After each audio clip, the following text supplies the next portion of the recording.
Adi, thank you so much for joining me on the Girl Dad Show. I appreciate you taking the time. I've been looking forward to this, Young. Thank you for having me on. Yeah, I'm really excited to interview you, man, and thanks for being willing to jump on here. I know it's like a fun relationship that we've been building over the last year Yep. professionally, and I would love to learn more about you and your parenting style. So let's jump right into it. Why don't you tell the listeners a little bit about what you do and what you're working on? Yeah, sure. So, firstly, let me start off by explaining this funny looking hat, the safari hat. One is I've been following your episodes and I see you seem to have a penchant for headgear, and so do some of your guests. So, I thought, let me go with that and, get something that's in that spirit. And then, obviously, the second part is it is a jungle out there. It's a jungle out there, especially in the type of work I'm doing. And so, I Mhm. thought this would be more relevant to it.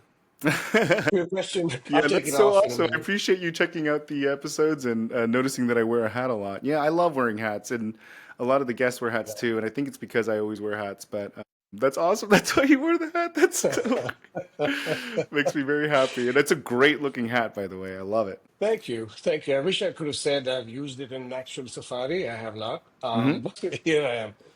Did you get it But on a no, it's safari? been, Where'd you get it? no, I think I got it. Actually, I did get it at a safari, but not the actual one in Africa. Mm. There's one up in Canada, just when you cross the border towards, I believe, as you're driving towards Montreal. Park Safari, I think it's called, if I remember right. It's Hmm. just a drive-through safari. They got a bunch of animals, and then they have this. Like, okay, looks pretty cool. That's awesome. Yeah, I definitely love hats, and so I always want to get the fun stuff. I have some really fun hats like that too. I love that you grabbed it. Thanks for wearing it to the show. Yeah, It's great. Tell the no listeners a worries. little bit about yourself, though. What are you working on? Yeah, so maybe I'll start off with what I'm doing now. About 3 months, almost 4 months ago, I started a company called Sentient Ventures. Hmm. Long story short, but really informal, and the truth of it is what we do is we help growth stage companies unlock real business outcomes through AI. In a Hmm. nutshell, that's what we do. And when you define growth stage businesses, it's businesses that are at various stages of growth, have the potential to grow significantly from there by leveraging AI. So some of the companies we work with are very early on in revenue, but Hmm. then some of them are much further ahead, somewhere between, let's say, 50 million and 2 billion in revenue. So Hmm. span the gamut. So revenue by itself isn't one of the things we use as a filter criteria. Hmm. It's more, is there potential to combine strategy, solutions, capital, Yeah. and leverage AI to help whatever company we're working with take off to the next level. Right. So Yeah. that's the thesis of what we do. That's awesome, man.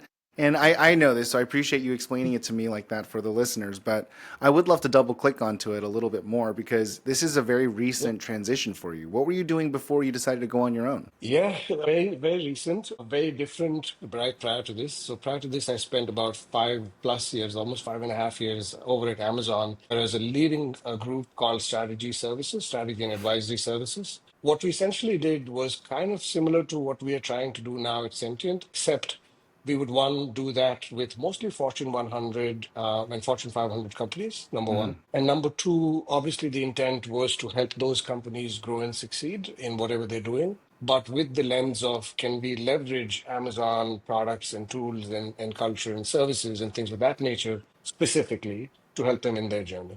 So most of it would be examples would be, car manufacturers as an instance, I won't name names, but one of the top two, three car manufacturers that we are all aware of, when they wanted help setting up or building their connected factories, my group would sort of work with them and help them through that journey. Obviously, we'd bring in all the right people and players from within Amazon and even outside as needed, outside partners. But that's effectively what we did. We were the orchestrators of that journey. So Yeah. although it sounds very different from a target audience perspective, it was Hmm. in terms of the types of companies we worked with. Like I said, mostly Fortune 100s, Fortune 500s. In essence, what it really was trying to bring a combination of strategy, solutions, and in some cases, capital incentives. So Hmm. not really capital infusion, but incentivizing, in different ways to help them move forward with whatever they're trying to do. Yeah, that's awesome. So the $1 million question I have to ask is, what made you want to do this at your stage in career to basically leave such a prominent, established role to go Yeah. basically start your own business and kind of venture into your Yeah, no, it's a great question and one I've been grappling. I'm going to take this off. It's yeah. getting hot in here. So, um, You can only look so Maybe, cool for so long, right? It's like, yeah, beauty has a price, Addy. That's just yeah. what I don't know what else to tell you. Yeah. Man, you're the original youngster, I have to say. Every time I see you, it's like you look younger and younger. You're sort of Benjamin Button in action. Oh man, thanks for saying that. Yeah, I appreciate you saying that, but I'm definitely, yeah. I don't even want to get into No, it. Let's hear your story. Yeah, yeah, go back to it. You're making me embarrassed. yeah, no.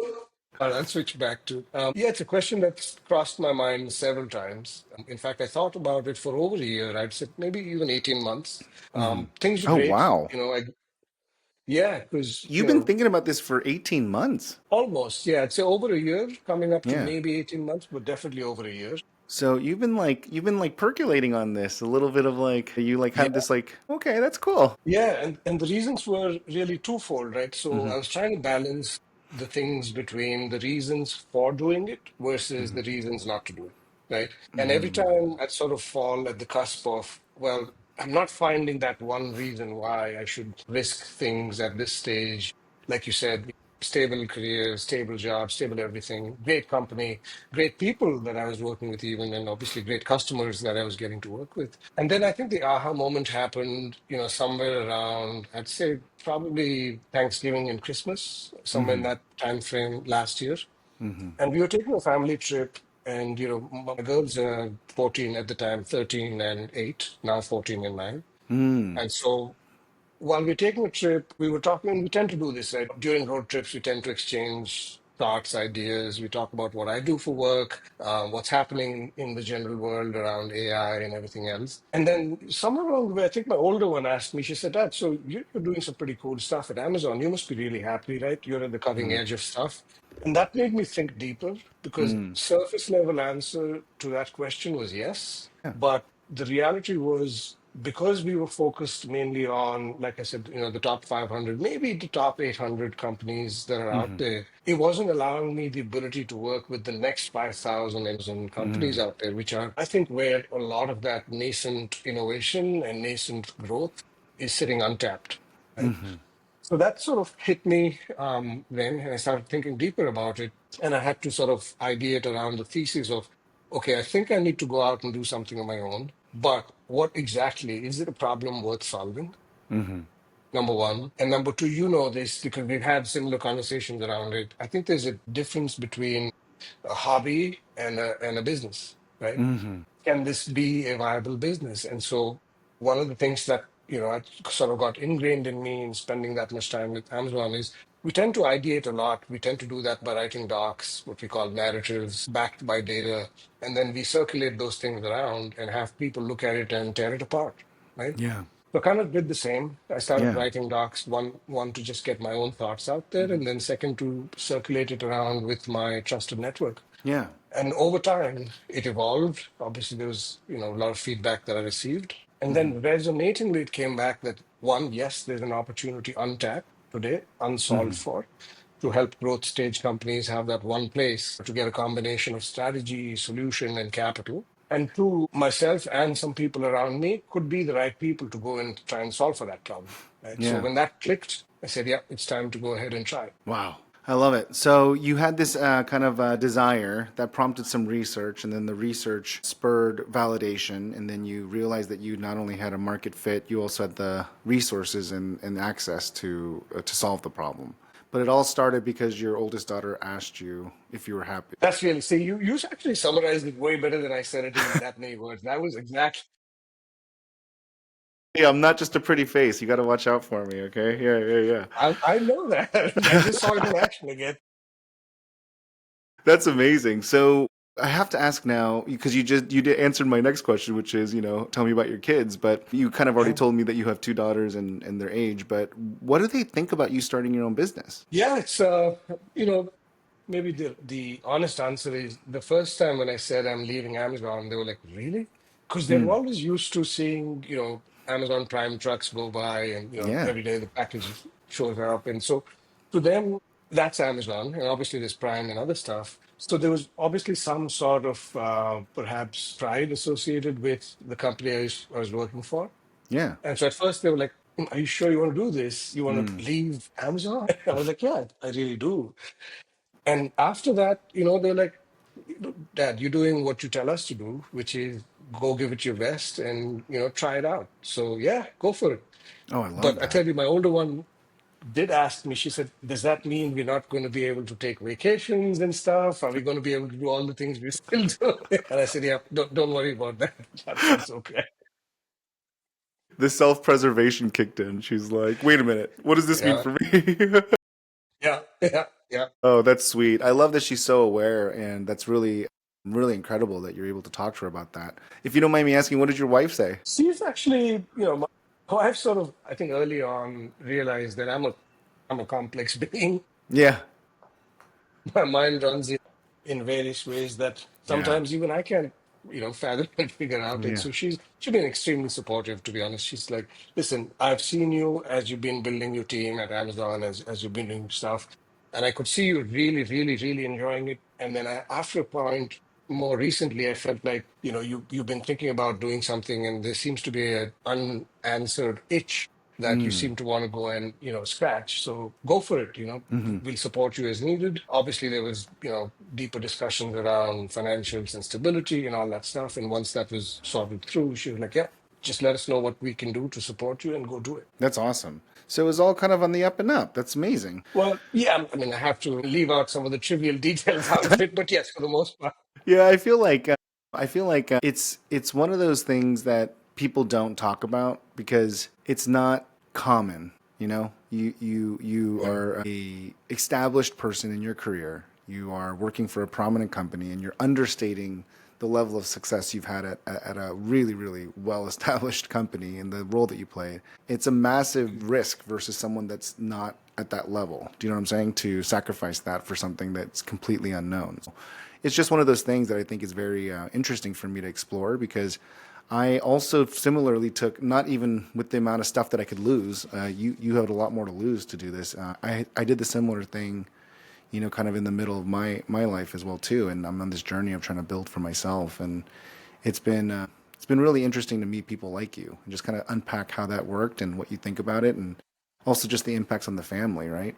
And but I No, think you're a lot smarter and wiser than me, and you have it a lot more planned out. I'm pretty sure. absolutely not. To be honest, absolutely not. And here's the thing, this is actually a good point to double click on because I've seen you now for the better part of the last year, right? Hmm. And every time I've met you and every time I see what you're doing, I have amazing amount of respect. It just keeps growing and growing because here's the thing that I now 100% believe, and I kind of knew this a little bit before, but more Hmm. so now. There's a big difference between, being entrepreneurial and starting something of your own. And you do not one, but several different things, Hmm.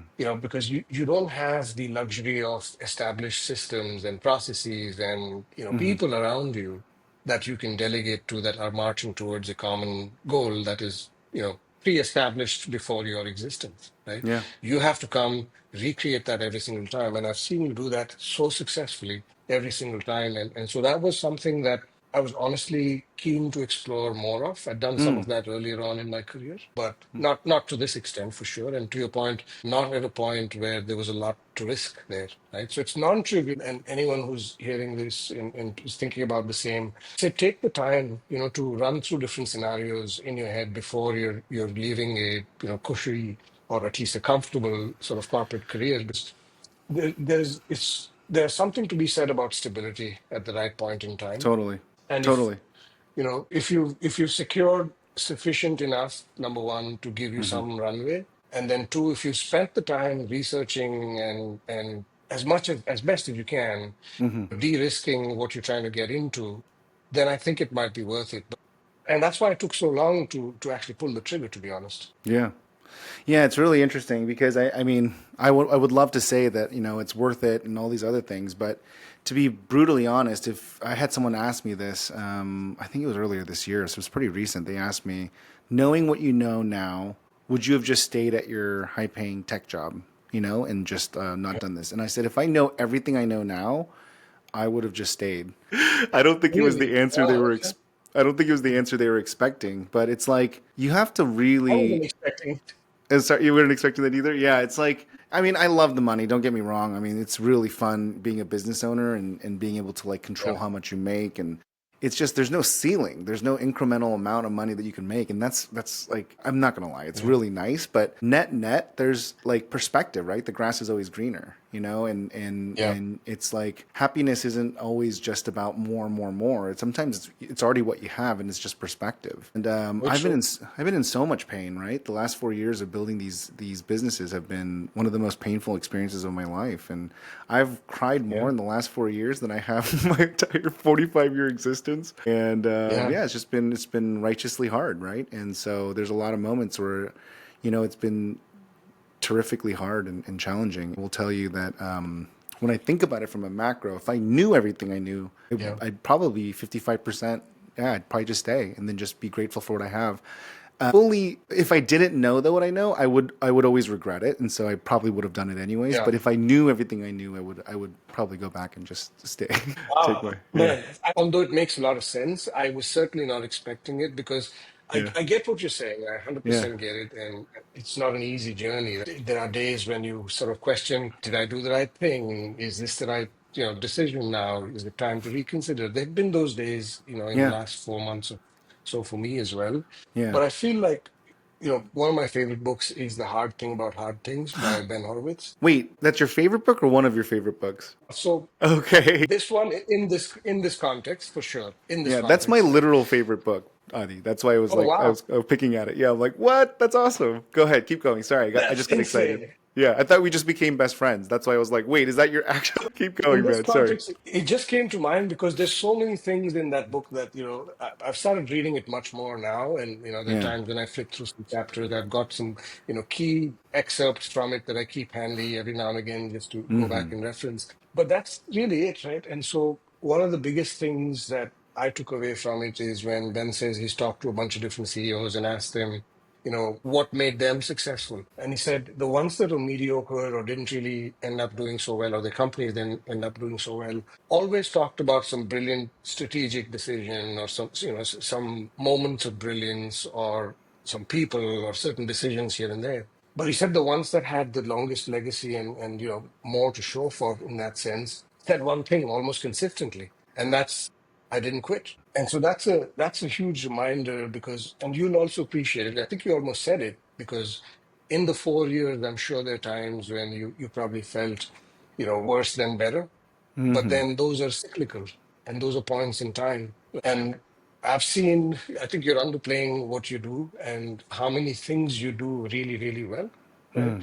And I think the net result of it is you're on the path of creating one legacy for your kids. But I Yeah. think more importantly than that, they're witnessing as they're growing up what it takes to be an entrepreneur, right? Yeah. What it takes to have grit and persevere. Seeing you do that is the best role model you can be to them. Yeah, you couldn't have hit it better on the head. I mean, to be honest with you, the reason why I'm trying so hard now is because I'm trying to show them, not tell them.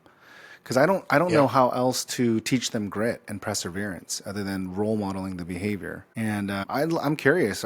Have you thought? I mean, it sounds like you think about the same things. You're thinking about how to like teach them this, huh? 100%, right? Because the one thing I've also realized, one is, we communicate a lot, right, Hmm. between my kids and myself. And so I've realized over time, the kids pay less attention to what you're telling them Yeah. and more attention to what you're doing and what Yeah. they're seeing, right? Including little things like, what do you do to rest? What do Hmm. you do to recover? What do you do to, gain new insights? Hmm. Those are things like you can tell them, oh, you should read a book. But if they don't see you sitting around with a book every now and again or listening to Mm. podcasts or whatever the way it might be, that's a bigger impact. And so I realized this, I think a few years ago, where I started shifting my focus from having conversations to Yeah. modeling stuff, like just doing stuff and having them along. That's smart. Yeah, that's really really smart. Yeah, and I think that that there's no way around it. You know, there's actions always speak louder than words in parenting and in life, right? In business or and elsewhere. Right? Like you have to role model it because it's nothing more powerful and more insidious, right? So pervasive, being able to see it versus just Yeah. saying it. And so, I think you're absolutely right. And is that one of the reasons also? Can I add that to your reasons for being an entrepreneur now, Yeah. or yeah? 100%, because I did tell them all there is a greater than 0% chance that this may not work. Mm. There is definitely greater than 0% chance that something may change outside of my control, or I may not be able to execute it as I'm thinking about it, or various factors. And if that happens, yes, we'll get some data points. We'll see what needs to be done. So they're aware of the fact that there is a likelihood greater than 0% for sure that something might upset what I'm trying to do here. Yeah. And so, in fact, I thought that might scare them, but they were like, "Yeah, that's you tell us all the time. Go try it, give it your best." So, yeah, what Mm. else would we expect from you? Wow. So you've already showed them that trying and failing is okay. So that's great. They've already embodied that, embraced it. I would like to believe yes, but I think more so than not, yes. I think they do sort of follow that. Hmm. Um, there's various other things. So, for instance, my older one, she was big into fencing, right? And she still kind of is, but she's getting to a point where now she's getting into high school, going to a different school, and her schedule is pretty packed, right? Yeah. Just from a school perspective. And so now we're having a conversation around whether or not she should continue pursuing fencing or not, because it goes back to the same thing that if you do something, you have to give it your all, or make a conscious choice not to do that, and then find something else that you can give it your all to. That's interesting. Yeah.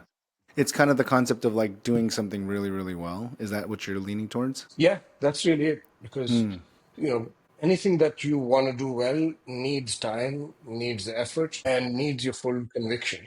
Yeah.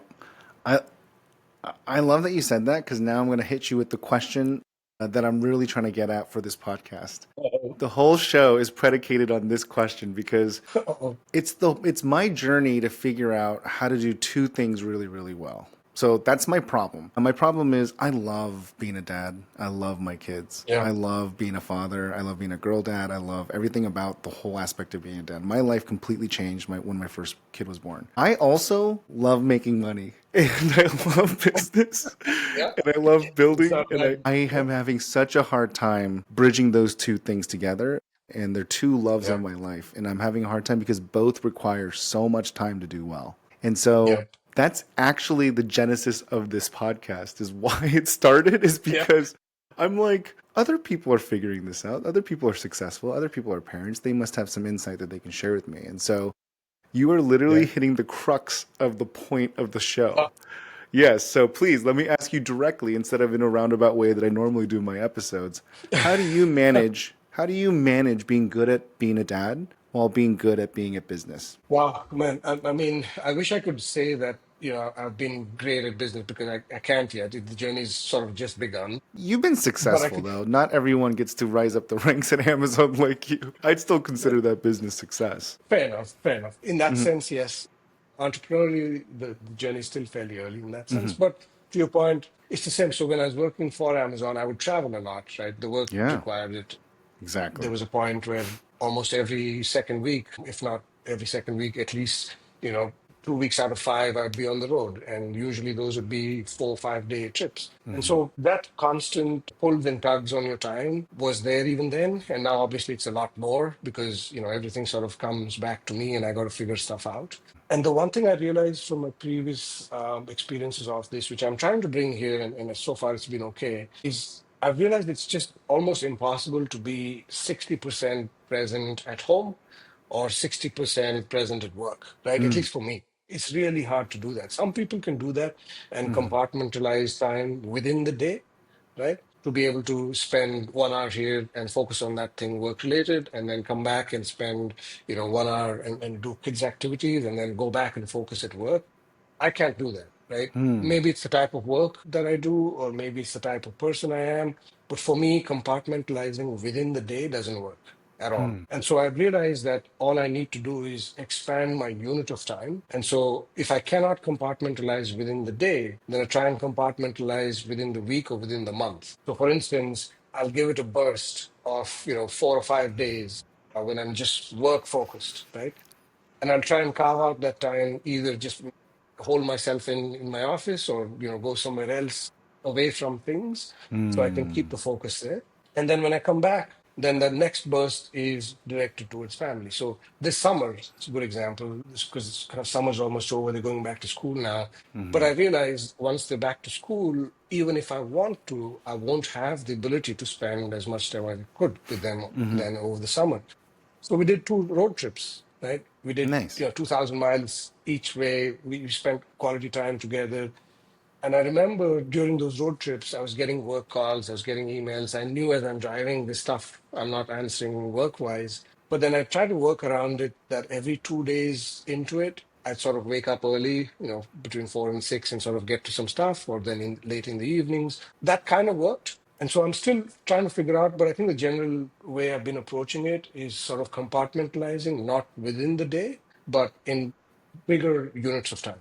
Man, I love it. That's brilliant. Yeah, it's a really good way to tackle the problem, and I think that if you do it that way, it also you can also be more efficient with the tides of life. Meaning, like when they go to school, you can obviously gravitate towards the fact that they already have something that they have to do, Yeah. and so their time is not even available if you want it. So you're maximizing it, right? So when you think Yep. about units of time in more macro sense, it's a lot easier to be more efficient, utilitarian almost. Yeah. That's really fascinating. I love it, and for whatever it's worth, I absolutely love it, and I absolutely agree, and I absolutely do the same thing. So I'm Oh, really wow. glad to Yeah. hear that. Right. I Because I love it. feel, you know, every time we've hung out, I feel like we are wired in many ways similarly. Like, I'll Yeah, give you an honest example. yeah. Yesterday, we were at events. There's a whole all-day event, and then there's a little bit of a break, and then there's an evening event, separate ones. And one of the people was part of the same angel network. He had a talk as well at the same time. So he came in the morning after having finished, something with his son. He came in, spoke, socialized a little bit, and then instantly switched back and said, "Look, I got to go back to school for an hour because I got that thing, and I'll come Mm, back." And then context switched right back, right? And I was telling him, "Man, I'm jealous of you. I wish I could do that. I wish I could do that within the day. I yeah, just can't, right?" yeah. So yeah, Yeah, I mean, there's just different styles and different strengths for sure, but I do think that there's something to be said about like how do you navigate and balance it, right? And so yeah, it's really tricky. It's really, really tricky. And that's kind of like one of the theses that I've come up with over the course of the last 4 or 5 years of doing this. I mean, 4 years of really building, but 5 years kind of being yeah, on my own is work-life balance is kind of a myth, in my opinion. I'll just say it. 100%, I'll just say hundred the hot percent. Yep. topic. I think it's bullshit. Yeah, I don't think it's real. Yeah, and I don't Yeah. think anyone should strive for it. I feel like we're not robots. It's like it's literally impossible Yeah. for me to have a bad work day and then not be more stressed when I go to my family. Like I'm not like some robot. I can take a deep breath, I can calm myself and reset, but I'm still going to carry that baggage with me. If I get into a big fight with my wife, I mean, I can't just go right into a sales call and like be amazing. Like I'm going to carry that with me, and like I'm not a robot. I'm a human being. I have emotions, and it just doesn't flip on and Yeah. off like that for me. And so just the simple fact that I can't turn on and off emotions and compartmentalize little buckets of time tells me that it's not worth trying to compartmentalize it.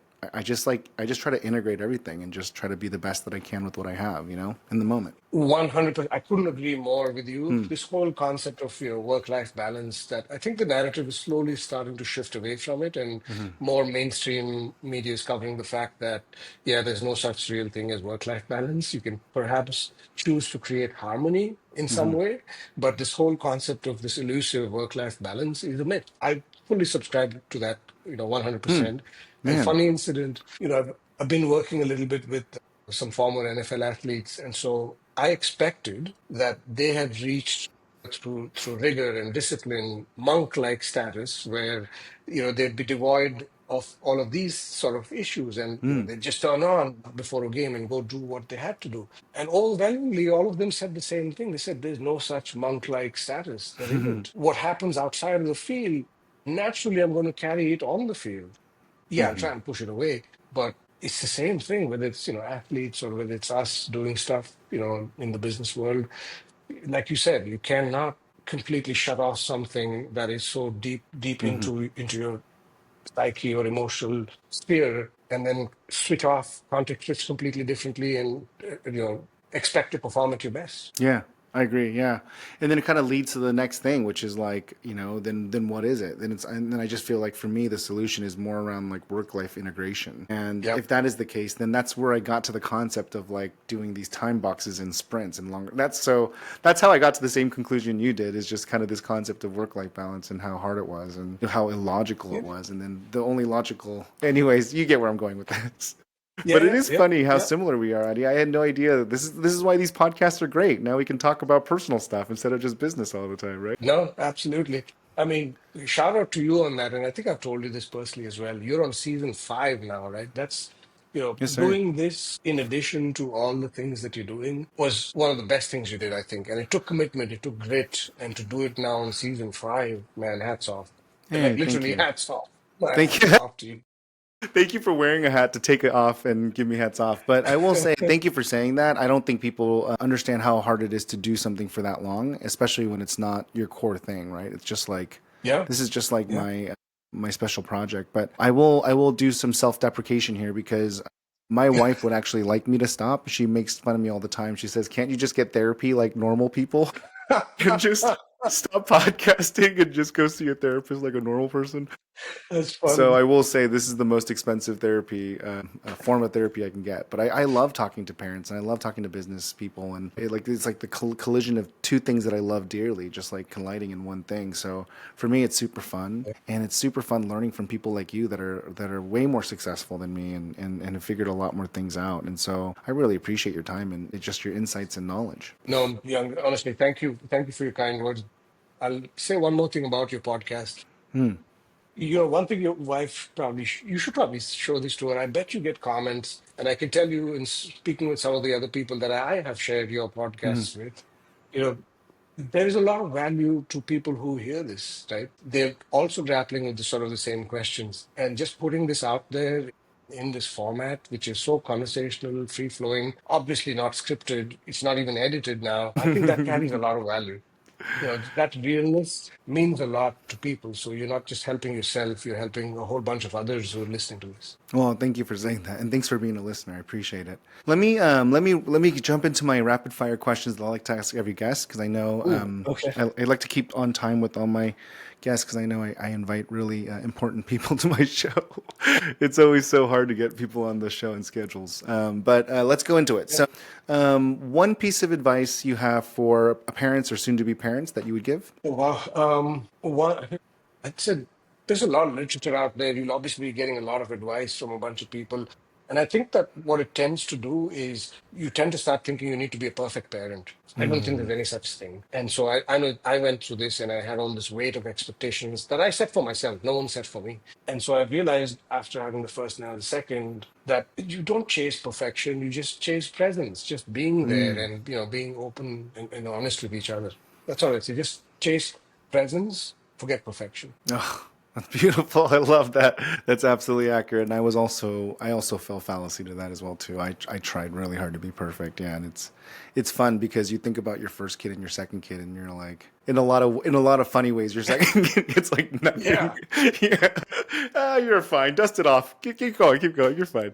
You know. And then your first kid, everything's prepared. You have like lunches and Yeah. snacks and like toys, and like you're like ready Yeah. to be qualitative and quantitative. Yep. Oh yeah. So funny. That's Yeah. hilarious. So moving on to the second question, did you find anything very surprising that you didn't know about yourself after becoming a parent? So many things. Oh, So many really? things. Yeah.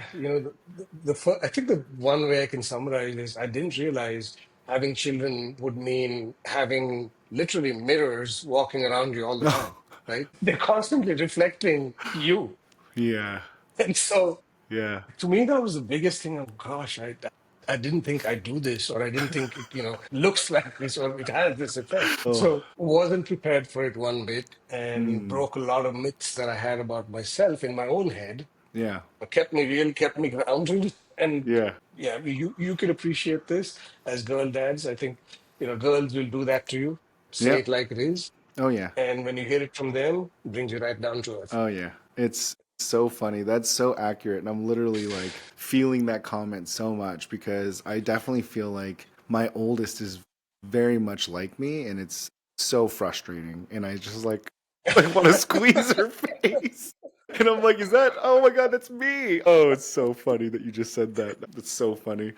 That's a good one. I can't wait to talk to my wife about this episode. That's really funny. Because I'll tell you one funny story, okay? Because this is like one of Yeah, many things, but this one's actually kind of just funny and just like humorous. But yeah, I'm delusionally confident.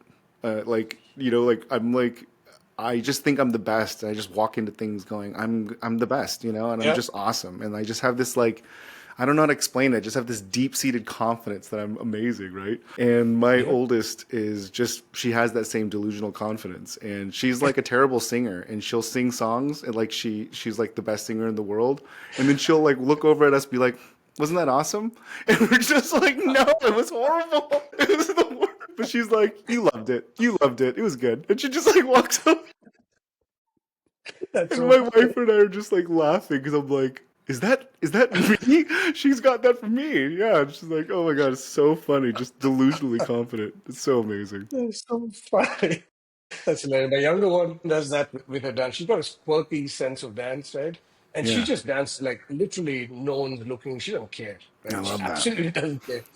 And she thinks she's doing phenomenal with it. I'm like, yeah, go for it. Go for it. You got it. Because, You go, girl. I'm kind of the Yeah. same. I'm kind of the same, exactly, right? And I'm like, Yeah. when I saw that in her, I realized, oh, that's what I look like when I'm dancing. Well, now I want to go singing and dancing with you, Adi. We got to see how good we are on the dance floor here, Boy, man. and we got to find a dark spot where not too many people can see. That's funny.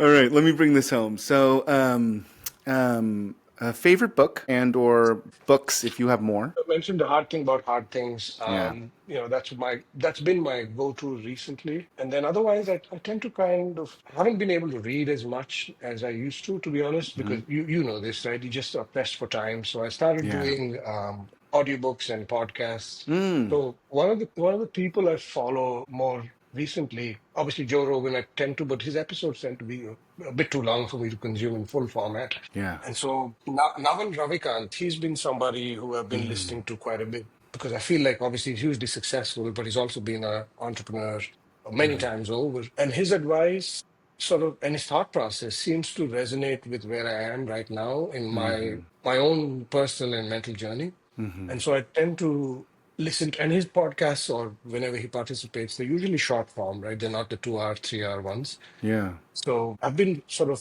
listening more to that because I feel a lot of these books are written verbose, right? It just takes a long time to consume the whole book. Yeah. And so I started doing that. Malcolm Gladwell is another one that I follow. Hmm. And so I started listening to their podcasts in short form versions of basically summaries of their written content. Yeah, I love that. I love that you commented on that too, because I think that's really interesting about like the consumption of these longer form content pieces, and it's really interesting because I think I've also started to gravitate towards podcast and I can also listen Yeah. to it in like 1.5 speed, and it's like it's hard Yeah. to find time to read books, so it's like you replace it with these different vehicles, and it's been really fun to be able to like consume this knowledge in a different format. So that is interesting. I love that. Yeah, I appreciate that.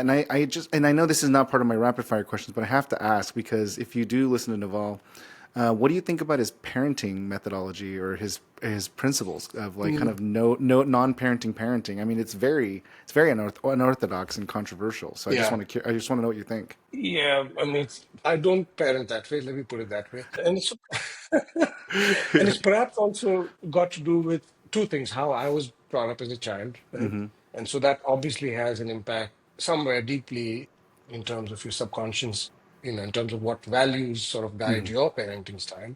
So I grew up in a very academic household. Both my parents were university professors, separately, one, my mom in English literature, my Oh dad in, wow. in commerce and business. Yeah. And then both of them went on to be, take on dean sort of roles in two different universities. So I grew up in a Wow. household which was, a lot of structure, a lot of discipline in that sense. And obviously, as a child, I had different views about it. But now, as a parent of a child or children, I'm so grateful for that because it gave me a lot of foundation and a lot of discipline that is helping me right now. Right. So, Mm. if you think about Naval's style of parenting, that would be almost like sort of, if not poles apart, definitely, Oh yeah. universes apart. Totally. Right. It'd be the opposite spectrum for sure. Yeah, yeah. Yeah. That's crazy. Yeah. Wait, so I'm gonna have a whole nother episode here. I'm sorry, but I have one more question. What do your parents think about you starting a business? Oh wow, yeah. So they were nervous to say the least, right? They're like, Hmm. they were scratching their heads. They're like, why? You have a, yeah. That was a why that I think even now, if you ask them, I don't think that why have been able to answer sufficient to their liking yet, Yeah, but yeah. they've just backed off from it now, and they're like, listen, as long as you're happy, as long as you know what you're getting yourself into and what you're putting your family through, go for it. But yeah, again, different generations as well. Both of them held one, or at least were affiliated with one organization pretty much entire lives of each of their careers. And both their careers spanned a good 35, 40 years, right? So it's a different mindset. And it would be hard for me to expect them to sort of understand all of it. I think my dad's coming around to it more and more now because he keeps sending me things that make me think. He's understanding what it is to be entrepreneurial and why that's an important thing for me to try out right now. That's awesome. All right. So last question, Adi. When you're not being a entrepreneur, developing the or helping emerging businesses develop their AI tools and automations, and you're not being the role model super dad, what does Adi do for Oh, fun? gee, What's your downtime tasks and projects? firstly, if you tell my girls that role model that they laugh, but downtimes, started getting back to golf. I had Nice. stopped doing it for a long time, and so now I started finding pockets. Back to our conversation around pockets and compartmentalizing. So Saturday, Sunday mornings, I found like the earliest tea time, usually 6:30 or whatever. So I'm back in time. By the time there's stuff to be done with the girls, I shall do that. I love going on really long walks. I'm not a runner, just haven't been one, but I like doing at least 4, 5 miles a day. And that's my time to one, walk with the dog, and then two, just go through content, consume content, just go through my thoughts. Even that's an important routine. I try to do as much as possible every day, just those 4, 5 mile walks. And then yeah, just TV practically shut down now. I just don't have time for it to be able to follow something, like a whole series. And Formula One, yeah, that's the one thing I'm hugely passionate about, have been for a while. So anytime Cool. there's race weekend, I try Yeah. and get that in. Yeah, that's awesome. I love those. Those are really good. Yeah, I should. I definitely am starting to. I want to get back into golf as well, and I actually want to pick up boxing.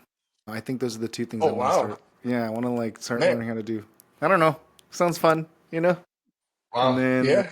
yeah, and then Formula One's a big deal here in Austin. So if you come out to Austin, let me know. I'll go with you. I've never Yes. done it. I've never done it, so I'd love a guide and a friend. Yeah, so that'd be fun. Oh man, I'd love to go to Coda. It's one of the best tracks out there. High speed racing. I'd love to be there with you. Yeah. Yeah, yeah. I don't know anything about it, but I'm definitely interested in attending. So definitely call me when you do it, so we can go together. Yeah, and even golf, right? I'd love to because I could say I've shaken some of the rust off.